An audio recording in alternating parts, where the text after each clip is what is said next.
Guys মোৰ first video' ইউটিউবৰ বাবে আপলোড কৰা হৈছে। এইডোখৰ হাল বোৱাই আছোঁ বৰ্তমান। ইয়াত মূলা খেতি কৰা হ'ব। ধনশিৰি কাষৰ নামবৰ বুলি কয়।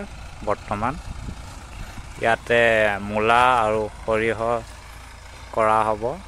বৰ্তমান প্লাও মৰা আছিলে, তাৰ উপৰিও হিৰো মাৰি কিনে মাটিটো মিহি কৰা হৈছে যাতে গুটিটো অতি সোনকালে ওলায়। সেইবাবে হাল বাই হৈ গ'ল। এয়া গুটি দিয়া হৈছে আৰু চাই ল'ব, ইয়াত গুটি ছিটিয়াই থকা হৈছে। বৰ্তমান আমাৰ 2-3জন যুৱক আছে তাত গুটি।